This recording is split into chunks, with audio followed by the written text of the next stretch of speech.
A very good afternoon, bonjour, bon après-midi, Uganda, habari za mchana. We make sure that we make you comfortable wherever you are, of course, as accustomed for the best name in television, Channel 44, to bring you news in brief. No, here is Bill Clinton on this very platform. Allow me to take you through what is happening just around, very far away from the region, and to begin with our stories. In the UN, cocaine uses rises in Africa as new harbs emerge, according to UN. The United Nations Office on Drugs and Crime says global cocaine production jumped to record levels over the past 2 years. In a new report, the UNODC says cocaine use is increased in Africa and Asia, as well as in traditional markets like Europe and the Americas. It says cocoa cultivation in South Africa rose by 35% between 2021 and 2022. It added that the past decade had seen new hubs for cocaine trafficking emerge in West and Central Africa. The head of this agency, Ganda Wiley, said the potential for the cocaine market to expand in Africa and Asia was a dangerous reality.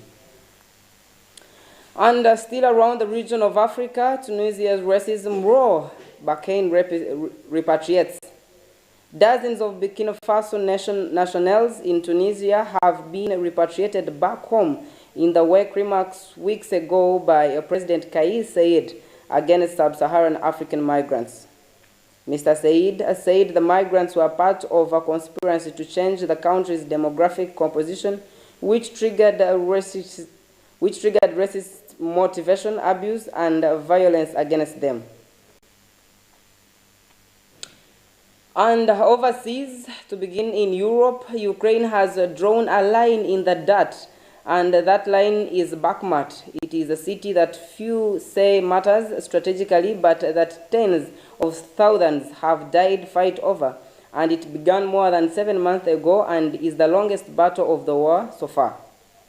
2 Ukraine army brigades defending the city's southern flank gave the press accesses to their positions last week as fierce fighting continued in and around Bakhmut, and the men have spent months of facing regular Russian army forces and prisoners recruited by the Wagner private military group, who have swarmed their trenches in droves, and troops say Russian casualties far outweigh theirs, but the enemy is deploying new techniques to try to seize the city and surrounding the countryside.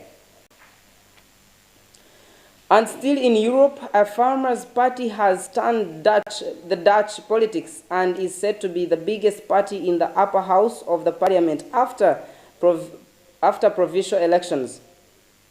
The Farmer Citizen Movement was only set up in 2019 in the wake of widespread farmers' protests, but with most votes counted, they are due to win a 15% seats of the Senate's seat, with almost 20% of the vote. This isn't normal, but actually it is a normal citizen vote, as according to Caroline van der Plas.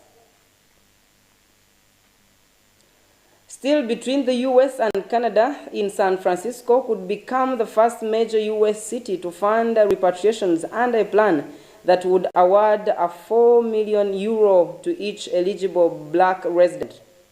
A city-appointed panel also suggests a guaranteed annual incomes of $97,000, qualifying receipts and homes in San Francisco for at least $1 a family.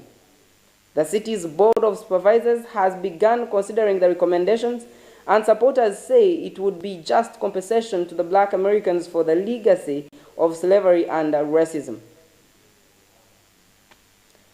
And then, still around Africa, 2.5 tons of uranium have gone missing from a site in Libya, the UN's nuclear watchdog reports. The International Atomic Energy Agency sounded the alarm after a visit by its inspectors to the undisclosed site earlier this week, and they found that 10 drums containing uranium ore had disappeared, and the fears of the uranium could pose a radiological risk as well as nuclear security concerns. Around the corners of technology, the US government says TikTok should be sold or else face a possible ban in the country. The video sharing app owned by the Chinese company ByteDance is accused of posing a national security risk through a data gathered from millions of users. A request of change its ownership first reported in the Wall Street Journal and was confirmed to the press by the TikTok.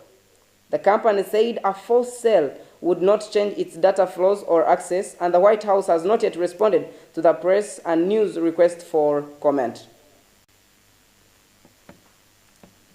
And that brings us to the end of our today's news in brief. More details of these stories are both around the region and over the seas. You will have them still in the evening news bulletin with Mercy Gashegu Sembati at 4. But I urge you to stay tuned to Channel 44 for the best programming of the day. Of course, now our mother of this ministry, Dr. Jessica Kanja, is next now with the Marriage Now program. Please stay tuned, don't touch your remotes, and of course for the best name in television. See you for now. Bye-bye.